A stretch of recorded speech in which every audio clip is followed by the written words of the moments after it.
So let's start with garbage collector video series. Now in this video series we have two videos. The first video which talks about what is garbage collector, what is the concept of generations, that is generation 0, generation 1 and generation 2.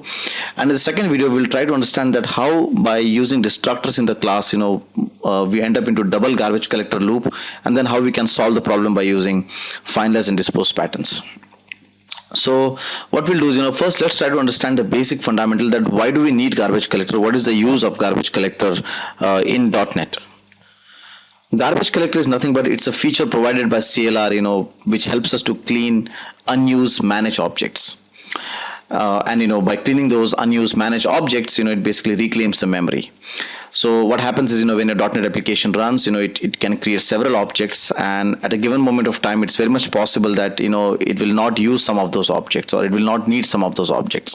So for those objects, basically, the garbage collector runs as a background thread continuously, and at specific interval, it checks, if there are any kind of unused managed objects, and if it finds any, right, it just goes and reclaims the memory. So garbage collector is nothing but it's a background thread, which runs continuously and basically checks, if there are any unused managed objects, and basically cleans those objects and reclaims the memory.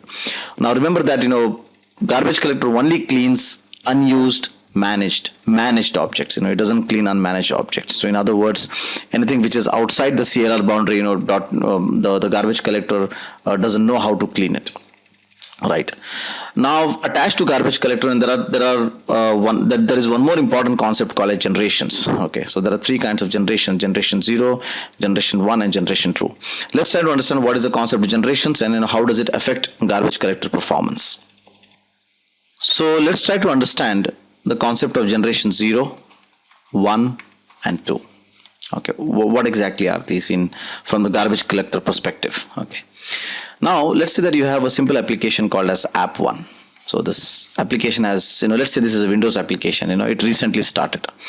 Now as soon as the application started, it created, let's say, 5 objects. Okay.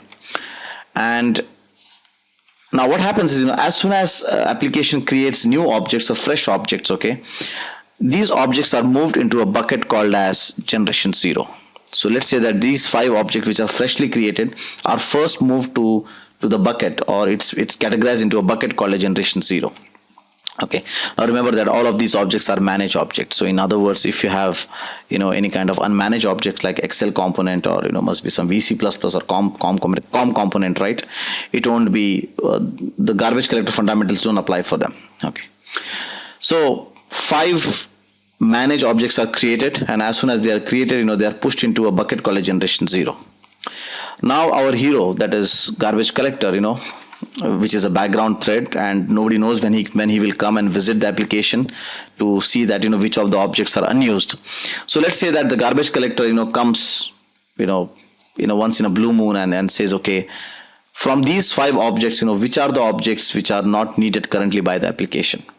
Now let's say that 2 objects are not needed by the application. Okay, so what it does is basically it goes ahead and basically removes or reclaims the memory of these 2 objects. Okay.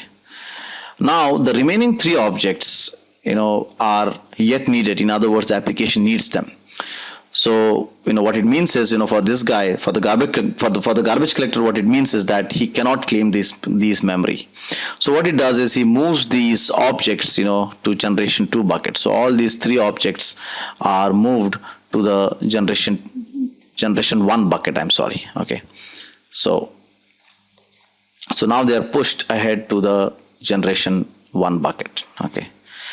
Now let's say your application keeps on running. Okay. And it creates more fresh objects. So let's say that it creates more 2 fresh objects. Okay. Now the garbage collector again comes, must be, after some undeterministic period, it again comes and says, okay, let me see which objects are now not needed. So it goes and checks for the generation 0 bucket, and now let's say that basically from this generation 0 bucket, both of these objects can be claimed. So it claims them and cleans them. Now it goes to the generation 1 bucket and says that you 3 guys, I had not claimed your memory. So are you still needed? Are you still needed in the application? And let's say one of the person says yes, like he is needed. Okay. And the other one says no, they are not needed. So what it does is the remaining 2 he actually goes and reclaims their memory, and the last one, the other one, which basically is still needed by the application, he moves that object to generation 2. Okay, so he removes them from generation 1 and he moves them to generation 2. Right.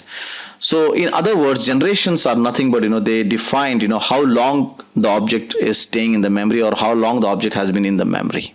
Okay.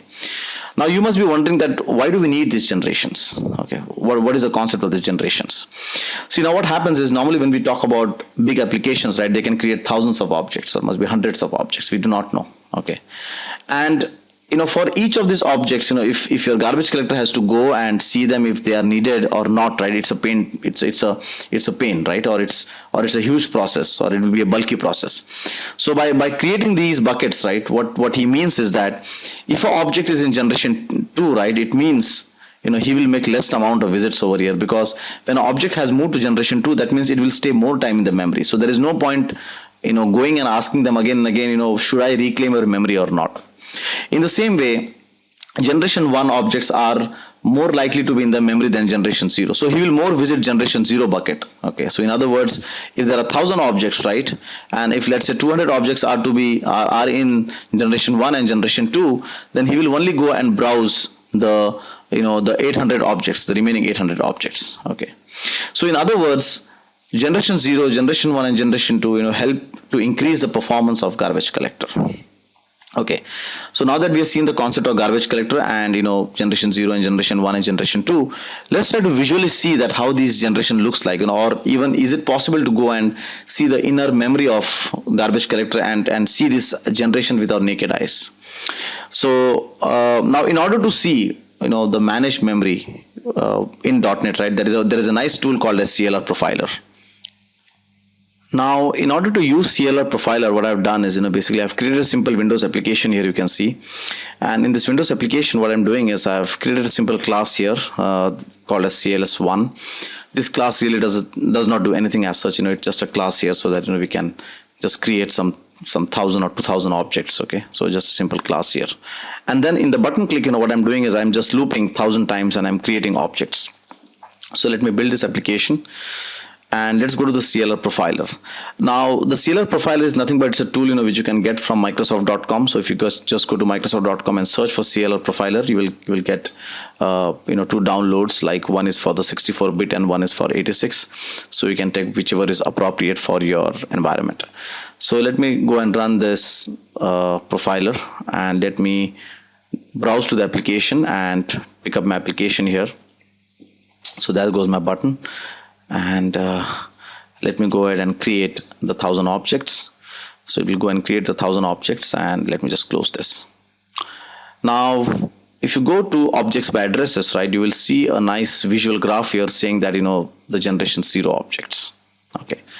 Now that's right, because we have created 1000 objects, and all of those 1000 objects are basically in generation 0 at this moment. Okay. So in this way, you can view, what are the different kind of generations, which are, how many objects are allocated in which generations.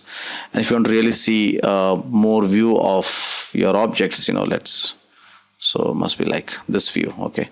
So you can go and basically, adjust your readings accordingly to see a better view of it.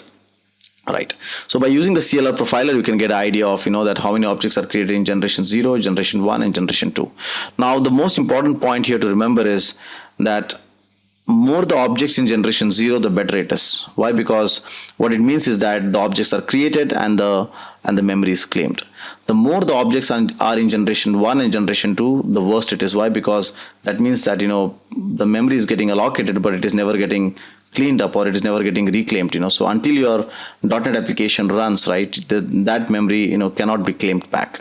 So a healthy application sign, at least for the managed memory, .NET managed memory, is that there should be, the most of the objects should be created in generation 0 rather than, generation 1 and generation 2.